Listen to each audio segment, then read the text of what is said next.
आदेश आदेश आदेश। तत्व ज्ञान में आपका स्वागत है। आज का टॉपिक है श्री सुक्तम। देवी का ये सुक्तम आपको जीवन में हर एक चीज प्रदान करा सकता है, चाहे वो अष्ट सिद्धियां हों या वो नवनिधियां हों या धन हो, धान्य हो, कीर्ति हो, ऐश्वर्य हो, जहां तक कि आपको उस परब्रह्म की ज्ञान भी दे सकता है, उस ब्रह्म तक ले जा सकता है आपको ये। लेकिन अब आपके मन में ये सवाल आ रहा होगा कि मैं तो रोज पढ़ता हूं श्री सुक्तम, 108 बार पढ़ता हूं, पंडित से भी पूजा करा ली, आचार्य से भी पूजा करा ली, हवन करा लिया, मुझे तो ना मिली अष्ट सिद्धियां, नौ निधियां, ना धन मिला, ना ऐश्वर्य मिला, ना कीर्ति मिली, कुछ फल ही नहीं मिला। क्यों नहीं मिला? आपको ये फल इसलिए नहीं मिला क्योंकि आपने इसको कभी समझने की कोशिश ही नहीं करी, ना कभी कोई आपको समझाने वाला मिला। बस भेड़ चाल में लगे हैं आप, बस तोते की तरह पढ़ते जा रहे हैं इसको, रटते जा रहे हैं इसको, बोलते चले जा रहे हैं इसको। तो कैसे मिलेगा फल? कैसे सिद्ध होगा श्री सुक्तम? तो सबसे पहले तो समझिए कि श्री सुक्तम का मूल क्या है। श्री सुक्तम का मूल क्या है? श्री सुक्तम एक्चुअली में हमें यह सिखाता है कि देवी से, मां से मांगना कैसे है। अब आप मांग कुछ भी सकते हैं, यह आपको सिखा रहा है कि मांगना कैसे है। क्या मांगना है वो आप पे डिपेंड करता है कि आप धन मांगते हैं, ज्ञान मांगते हैं, जो मांगना है मांगिए। लेकिन जो उसका प्रोसेस है मांगने का, वो श्री सुक्तम है, वो हमें श्री सुक्तम सिखाता है। श्री सुक्तम हमको वो भाव बताता है कि देवी से मांगे तो मांगे कैसे, किस भाव में होना चाहिए हमें। आज आप जो मंत्र पढ़ते हैं, जो श्लोक पढ़ते हैं श्री सुक्तम का, आपने वो भाव तो पकड़ा ही नहीं, ना आपको उस श्लोक की वाइब्रेशन पता है, ना वो नाद पता है, तो कैसे सिद्ध होगा? होगा ही नहीं, इसीलिए नहीं होता। देवी का ये सुक्तम जो कि 16 श्लोकों से मिलकर बना है, इसको आप 3 हिस्सों में बांट सकते हैं जब इसके रहस्य की बात आती है। तो पहला आध्यात्मिक रहस्य, दूसरा भौतिक रहस्य, तीसरा नैतिक रहस्य। हम जो पहली गलती करते हैं वो है कि हम लक्ष्मी को सिर्फ धन से जोड़ देते हैं। यहीं पे हम लोग की गलतियां शुरू हो जाती हैं, क्योंकि जो लक्ष्मी शब्द है, जो देवी का नाम है, वो लक्ष्य से आता है। लक्ष्मी वो है जो आपको लक्ष्य की प्राप्ति कराए, और महालक्ष्मी वो है जो आपके महालक्ष्य को प्राप्ति कराए। हाँ, लक्ष्मी की कृपा से धन आता है, ऐश्वर्य आता है। वो क्यों आता है? क्योंकि वो तो लक्ष्मी का प्राकृतिक स्वभाव है। अब ये इसका प्राकृतिक स्वभाव क्यों है? क्योंकि लक्ष्मी का काम है वो पोषण करना।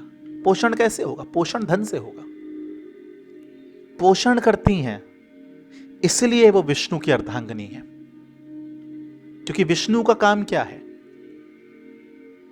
विष्णु का काम है इस संसार का पालन पोषण करना, और वो ही लक्ष्मी भी करती हैं, इसलिए वो उनकी अर्धांगिनी है। लक्ष्मी वो पराब्रह्म ऊर्जा है, वो पराब्रह्म शक्ति है, वो आदिम शक्ति है। तभी तो आज इस संसार का वो पालन पोषण कर पा रही है। तो आज आपके जीवन में धन की कमी क्यों है? आज आपके जीवन में धन की, ऐश्वर्य की, कीर्ति की, वैभव की कमी क्यों है? वो शांति क्यों नहीं है जीवन में आपके?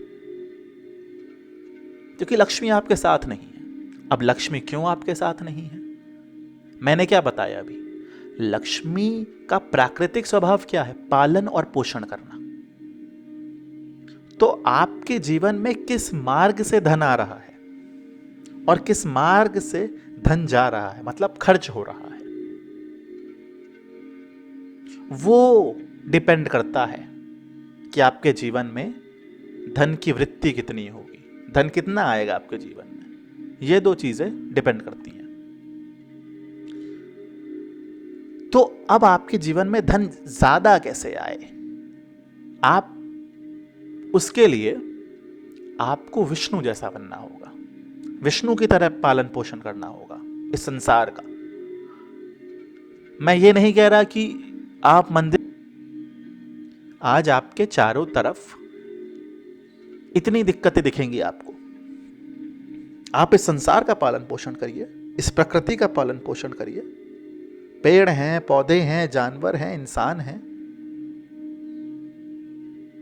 ऋषि मुनि आदि दिखते हैं, संत दिखते हैं, साधु दिखते हैं, उन सब का पालन पोषण करिए।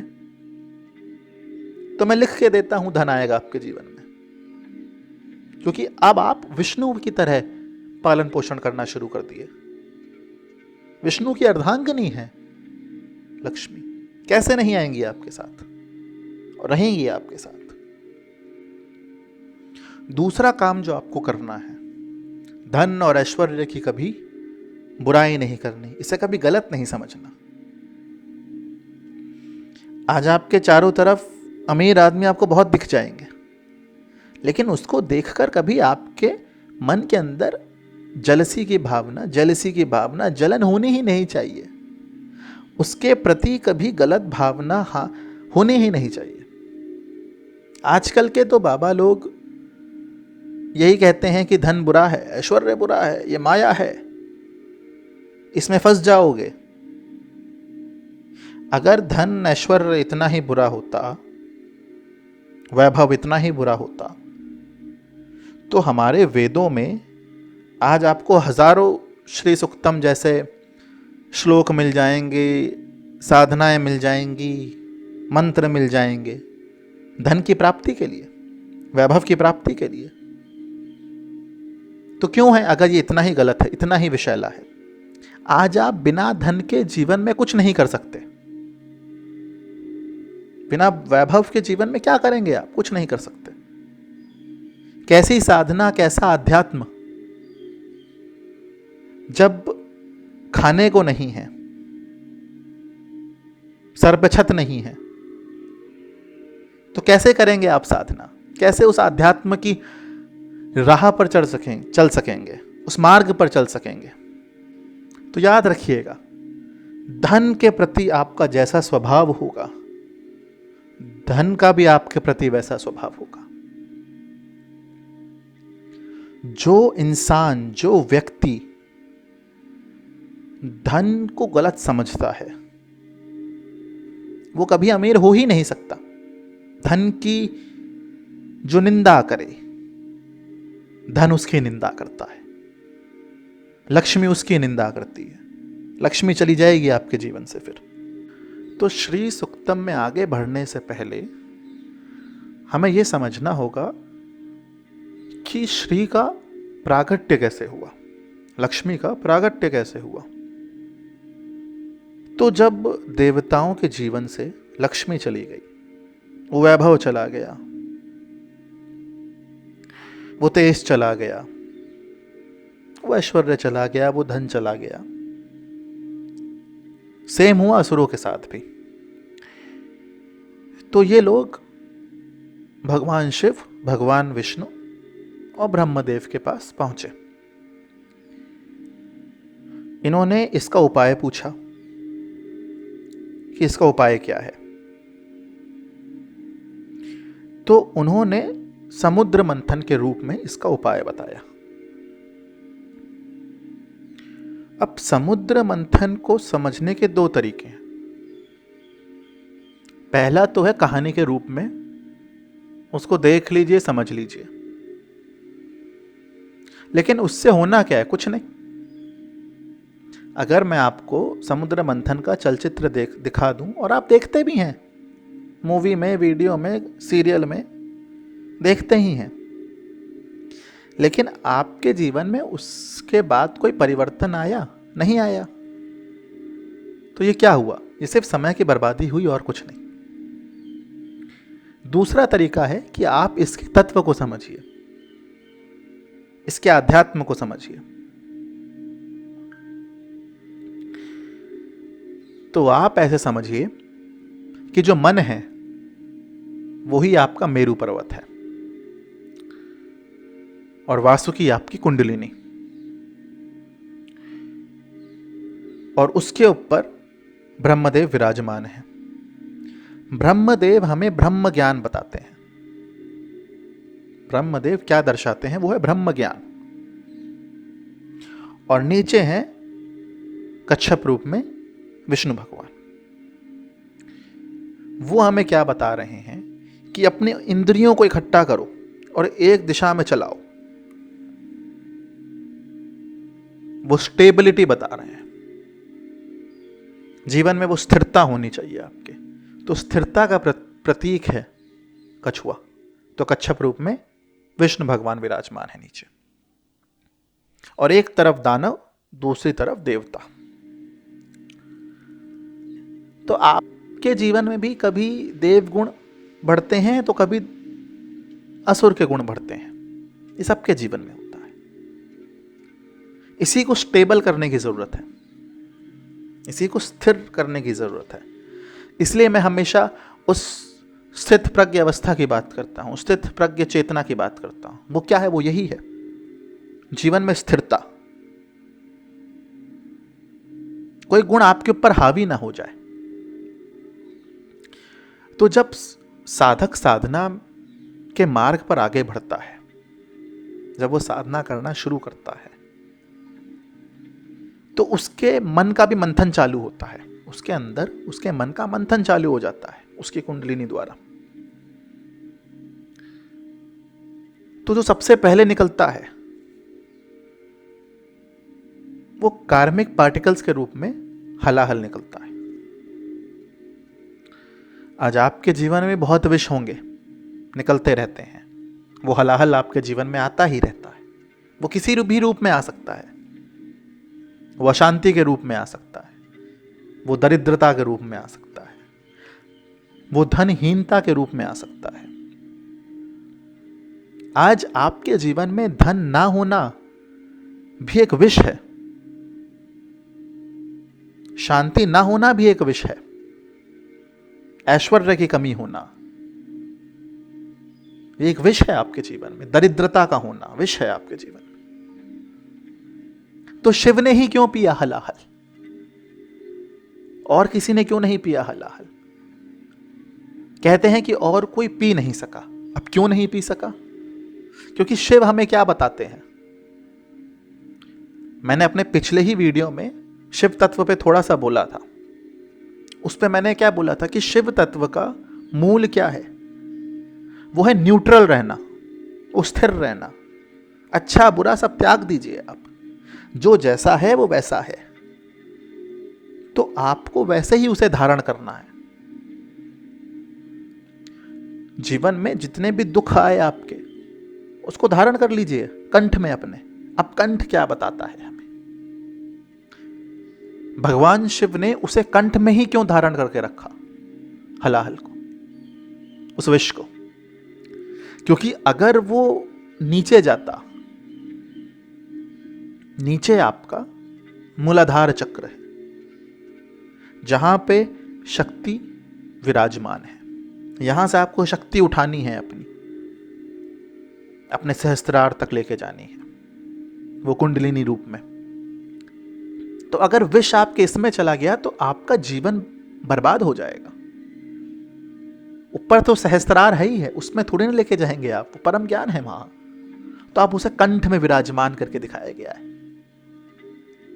शिव वो परम ज्ञान है जिसके अंदर ज्ञान भी, विष भी, अमृत भी, सबको निकल सकता है।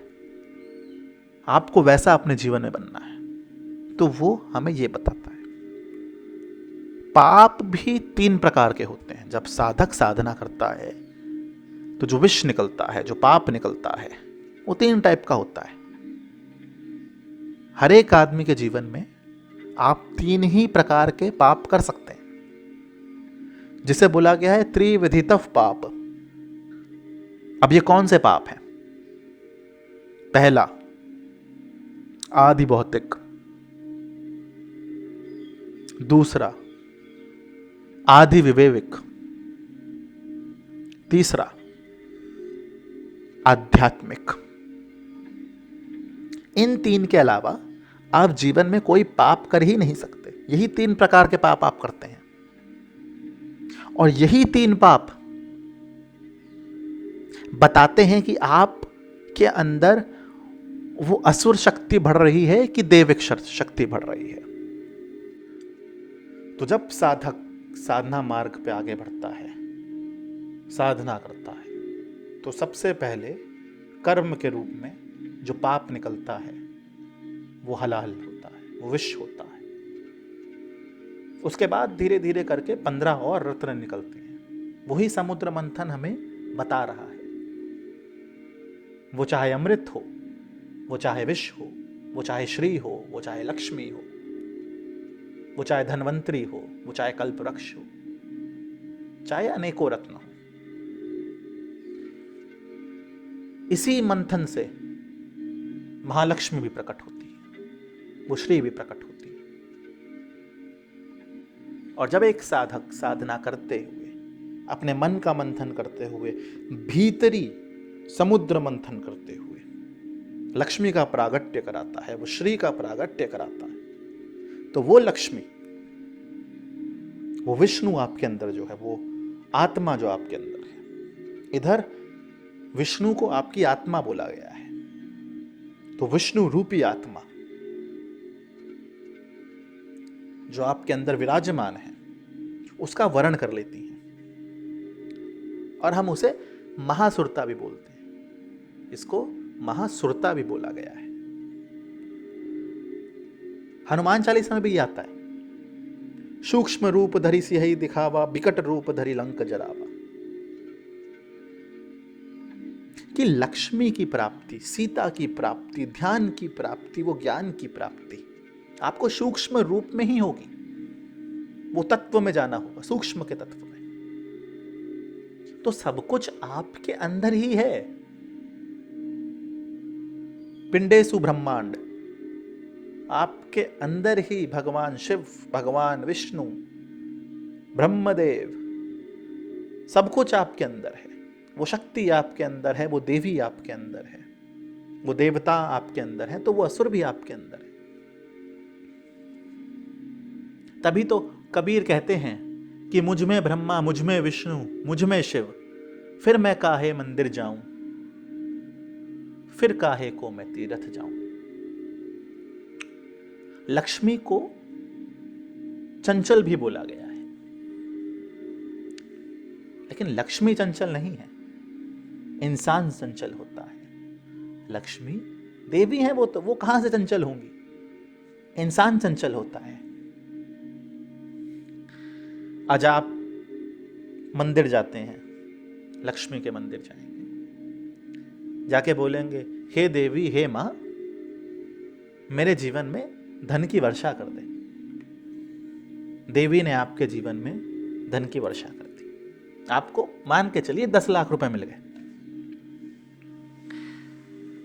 अब आप इस 10 लाख रुपए का क्या करते हैं? आप सोचते हैं, यार एक अच्छा फोन ले लिया जाए। अच्छा फोन नहीं है मेरे पास, एक फोन ले लिया जाए। अच्छा, एक आप फोन ले लेते हैं। फिर आप सोचते हैं, यार एक मोटर बाइक भी नहीं है, अच्छी एक मोटर बाइक अच्छी ले ली जाए। फिर देखते हैं कुछ, फिर आप एक मोटर बाइक भी अच्छी ले लेते हैं। फिर सोचते हैं अच्छे कपड़े भी ले ले। ये सब करते करते आप सारा खर्चा कर देते हैं। आपने जिस देवी ने, जिस श्री ने, जिस लक्ष्मी ने आपको ये सब दिया, उसके लिए आपने क्या करा? कुछ नहीं, बहुत जोर मारा तो एक नारियल फोड़ा है। बस यही करते हैं आप। तो कहां से लक्ष्मी की प्राप्ति होगी आपको? क्योंकि जब व्यक्ति के जीवन में धन आता है, वैभव आता है, ऐश्वर्य आता है, तो वो अपने मन के बहकावे में आ जाता है और जो उसका लक्ष्य था वो भूल जाता है, वो अपने लक्ष्य से भटक जाता है। और अगर लक्ष्य से भटक गए तो फिर कहां से लक्ष्मी आपके साथ रहेगी? रहेगी ही नहीं। इसलिए विष्णु जैसा बनो। जीवन में अगर लक्ष्मी चाहिए तो विष्णु जैसा बनो, और शिव जैसा बनो अगर जीवन में महालक्ष्मी चाहिए तो। श्री सूक्तम में देवी श्री लक्ष्मी को बोला गया है अनपगामिनी, मतलब कि जो जाए नहीं। तो मुझे वो लक्ष्मी देना जो स्थिर रहे, जो जाए नहीं कभी, हमेशा मेरे साथ रहे, वो लक्ष्मी मुझे प्रदान करना। और वो लक्ष्मी कैसे मिलेगी आपको? जब आप विष्णु रूपी होंगे, जब आप शिव रूपी होंगे, तो वो महालक्ष्मी मिलेगी आपको, वो स्थिर रहेगी आपके जीवन में।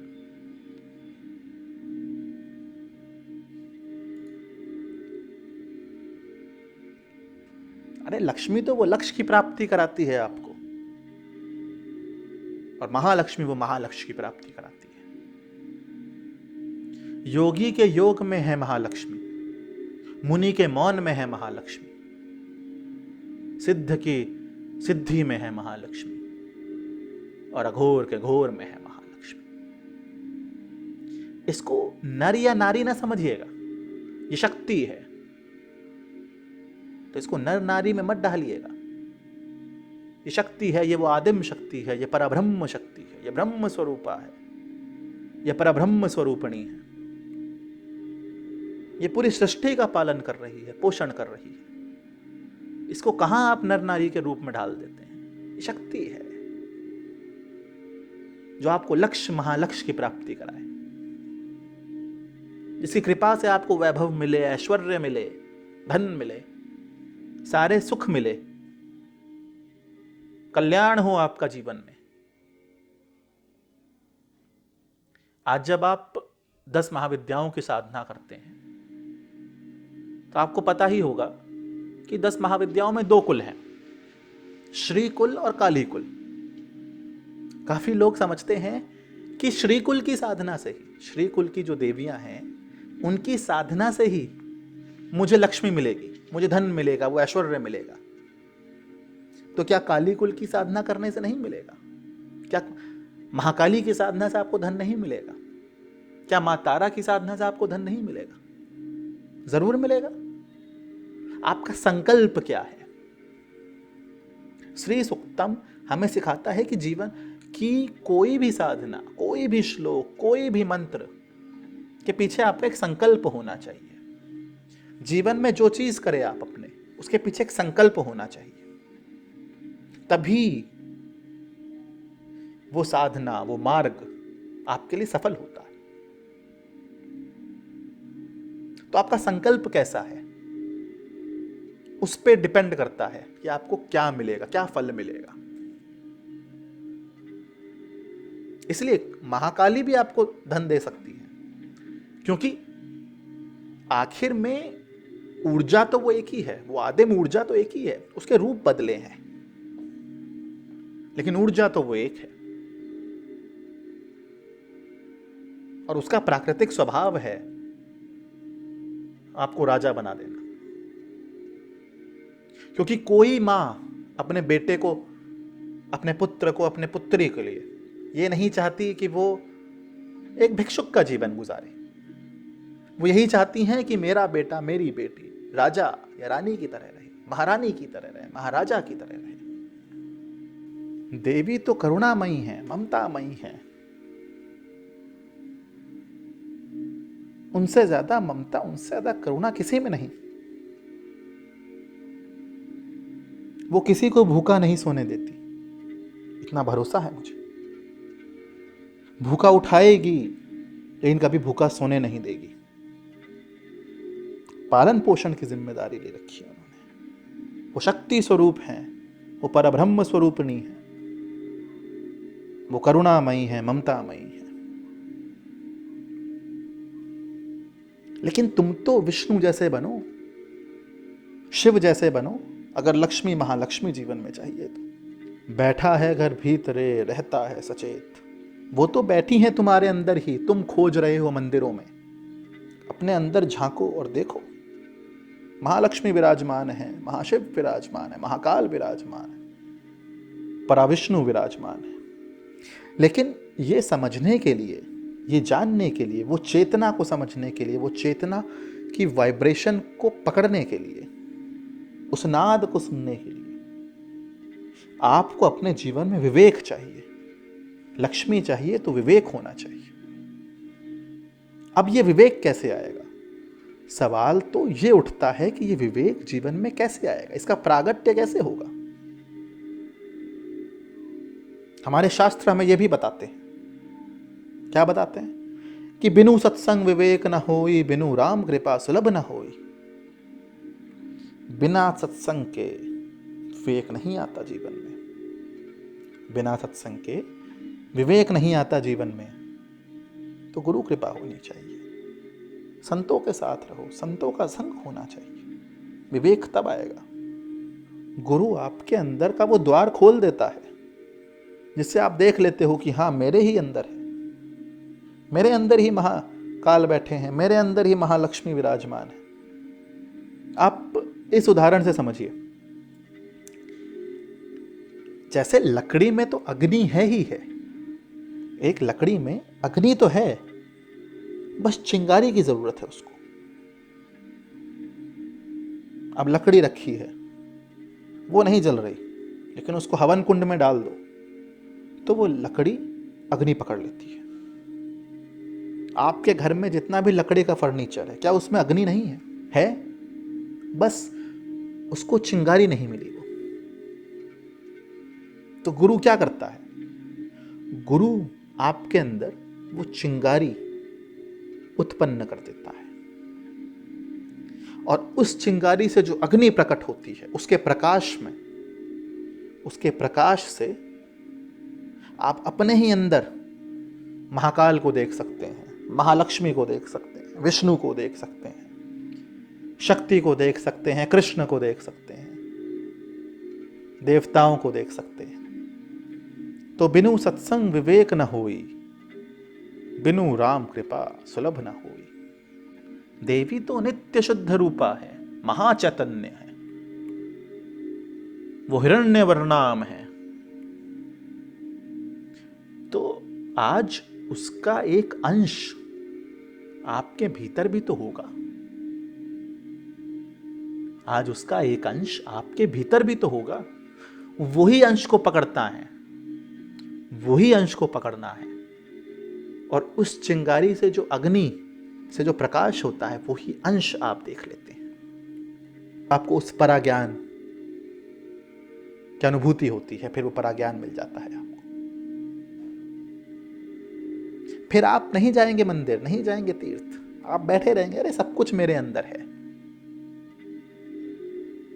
वो ज्ञान मिल गया, वो अमृत मिल गया, समुद्र मंथन सफल हुआ। देवी को हिरण्यवर्णाम बोला गया है, मतलब जो सुवर्ण की कांति वाली हैं वो हैं महालक्ष्मी, वो हैं श्री। हिरण्यवर्णाम, हिरण्यवर्णाम हरिणीम।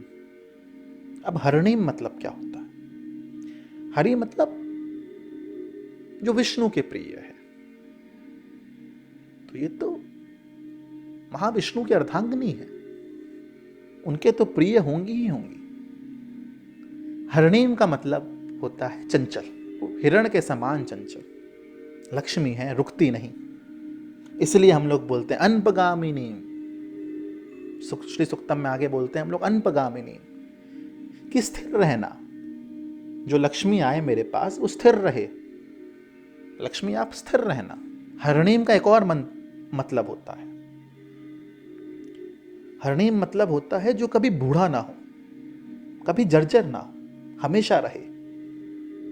तो धन कभी जर्जर नहीं होता, धन कभी बूढ़ा नहीं होता। तो हिरण्यवर्णाम हरिणीम। हिरण्यवर्णा का एक अर्थ और है, वो आंतरिक अर्थ है। इसको आप ऐसे समझिए कि अब समुद्र मंथन पूर्ण हुआ, मतलब वो अमृत मिल रहा है मुझको। जब आपकी कुंडलिनी आपके सहस्त्रार का भेदन कर दे तो आपको एक सुनहरा शेप में, सर्कल के रूप में दिखेगा। वो जो ज्ञान होगा, जो परम ज्ञान होगा, वो आपको ऐसे दिखता है, उसका प्रकाश आपको ऐसे दिखता है। तो वो प्रकाश जो है वो श्री है। तो हिरण्य वर्णाम हरिणी ऐसे बोला गया है। आज मैंने श्री सूक्तम को आपके सामने इंट्रोड्यूस करा है, इसकी भूमिका बनाना शुरू करी है। अभी धीरे धीरे हम लोग इसके और गहरे रहस्य में, इसके तत्व में जाना शुरू करेंगे। लेकिन आज के लिए इतना ही। आदेश आदेश आदेश। जय माई की। ओम काली।